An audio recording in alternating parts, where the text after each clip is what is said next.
ಇನ್ನು RCB team ಬಗ್ಗೆ ಏನ್ ಹೇಳ್ತೀರಾ? Ma'am, it's A game. ಅದು ಒಂದು ಗೇಮ್ ರೀತಿ ನೋಡ್ಕೊಳ್ಬೇಕು. ಆಮೇಲೆ ಆ ಫ್ಯಾನ್ದು ಉಚಿತನ ಓಕೆ, ಬಟ್ ಈ ರೀತಿ ಘಟನೆಗಳಾದಾಗ ತುಂಬಾ ನೋವಾಗುತ್ತೆ ಎಲ್ಲರಿಗೂ. ಸರ್ಕಾರಕ್ಕೆ ನೋವಾಗುತ್ತೆ, ಸಮಾಜಕ್ಕೆ ನೋವಾಗುತ್ತೆ. ಬೆಂಗಳೂರು RCB ಟೀಮ್ ಅಂತ ಆ ಟೀಮ್ಗೆ ಬೇಜಾರಾಗುತ್ತೆ, ಮತ್ತೆ ಆ ಟೀಮ್ಗೆ ಕೆಟ್ಟ ಹೆಸರು ಬರ್ತದೆ. ಯಾರೋ ಒಂದಷ್ಟು ಜನರು ಹುಡುಗಾಟದ ಕಾರಣಕ್ಕೆ ಇದು ಆಗಬಾರ್ದಾಗಿತ್ತು. ಸರ್ಕಾರದ ವೈಫಲ್ಯ ಅಂತ ಅನ್ಕೊಂಡ್ರು, ಐ ಥಿಂಕ್ ಪೊಲೀಸರ ವೈಫಲ್ಯ ಅನ್ಕೊಂಡ್ರು ಕೂಡ ಜವಾಬ್ದಾರಿ ಸಮಾಜದ ಮೇಲೆ ದೊಡ್ಡ ಮಟ್ಟದಲ್ಲಿ, ಎಸ್ಪೆಷಲಿ ಯುವಕರ ಮೇಲೆ ಇದೆ.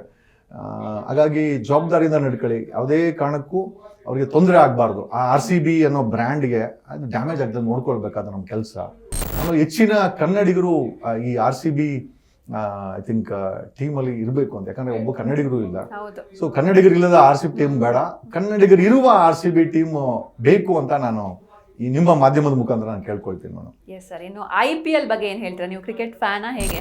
ನೋಡ್ತೀನಿ ಮೇಡಮ್, ಅಷ್ಟೇನು ನೋಡಲ್ಲ. ಐ ಥಿಂಕ್ IPL ಒಂದು ಕ್ರಿಕೆಟ್ ಅನ್ನ ಒಂದು ಹೊಸ ಮಟ್ಟದಲ್ಲಿ ಬದಲಾವಣೆ ತಂದಂತ ಐ ಥಿಂಕ್ ದಟ್ಸ್ IPL. ಮುಂಚೆ ನಾವೆಲ್ಲ ಒಂದು 50 ಓವರ್ ಅದೆಲ್ಲ ಇರ್ತಾ ಇತ್ತು, ಟೆಸ್ಟ್ ಮ್ಯಾಚ್ ಎಲ್ಲ. ಆಮೇಲೆ ಈ ತರ ಕಲರ್ ಬಟ್ಟೆಗಳು ಇರ್ತಾ ಇರಲಿಲ್ಲ. ಶಾರ್ಟ್ ಟೈಮಲ್ಲಿ ಒಂದು ಟ್ರಾನ್ಸ್ಫಾರ್ಮೇಶನ್, ಕ್ರಿಕೆಟ್ ಅಲ್ಲಿ ಒಂದು ಟ್ರಾನ್ಸ್ಫಾರ್ಮೇಶನ್ ಆಯ್ತು. ಮೋಸ್ಟ್ಲಿ ಅದು IPL ಅನ್ಸುತ್ತೆ.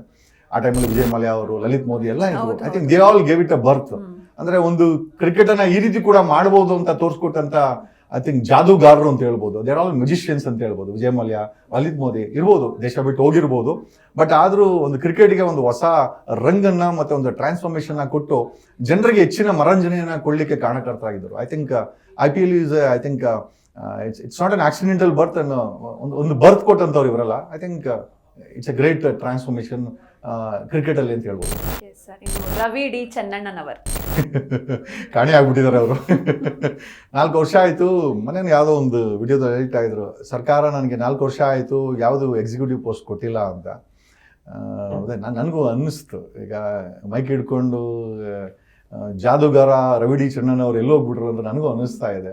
ಅದೇ ಮೇಡಮ್, ಈಗ ಜನ ಪ್ರೀತಿ ಮಾಡ್ತಾರೆ, ಆ ಪ್ರೀತಿಯನ್ನ ಕಾಪಾಡ್ಕೊಳ್ಬೇಕು. ಅದು ರವಿ ಡಿ ಚೆನ್ನಣ್ಣ ಆಗಿರ್ಬೋದು, ನಾನಾಗಿರ್ಬೋದು, ಕಿಚ್ಚ ಸುದೀಪರ್ ಆಗಿರ್ಬೋದು, ಅಥವಾ ಇವತ್ತಿನ ಸರ್ಕಾರ ಆಗಿರ್ಬೋದು, ಜನ ಪ್ರೀತಿ ಮಾಡ್ತಾರೆ. ಬಟ್ ಅದನ್ನ ನಾವು ಒಳ್ಳೆ ರೀತಿಯಲ್ಲಿ ರಿಸೀವ್ ಮಾಡ್ಕೊಬೇಕು. ಅದು ಬ್ಯಾಲೆನ್ಸ್ ಆಗಿ ಅದನ್ನ ಮೇಂಟೈನ್ ಮಾಡ್ಬೇಕಾಗತ್ತೆ. ಸ್ವಲ್ಪ ಹಳಿ ತಪ್ಪಿದ್ರು ಕೂಡ ಕೆಳಗೆ ಬಿದ್ದೋದ್ರೆ ನಮ್ಮನ್ನ ಜನ ಮರ್ತೇ ಹೋಗ್ತಾರೆ.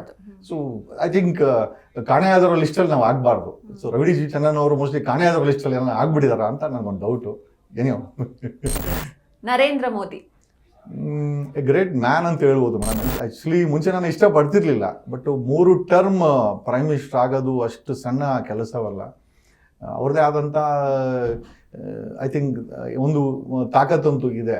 ಓಕೆ, ಈ ದೇಶ ಕಂಡಂಥ 3ನೇ ಬಾರಿ ಪ್ರೆಸಿಡೆಂಟ್ ಆದಂಥ ನರೇಂದ್ರ ಮೋದಿ ಅವರು ಐ ಥಿಂಕ್ ಡೆಫಿನೆಟ್ಲಿ ಇವತ್ತಿನ ಮಟ್ಟದಲ್ಲಿ ನನಗೆ ಇನ್ಸ್ಪಿರೇಷನ್ ಅವರು. ಅಂದರೆ ನಾನು ಕೂಡ ಒಬ್ಬ ಚಾಯ್ ವಾಲ ಕೂಡ ಪ್ರೈಮ್ ಮಿನಿಸ್ಟರ್ ಆಗ್ಬೋದು ಅಂತ 3ನೇ ಬಾರಿ ತೋರಿಸಿದಾರಲ್ಲ. I think is a inspiration for people like me ಅಂತ ಹೇಳ್ಬೋದು.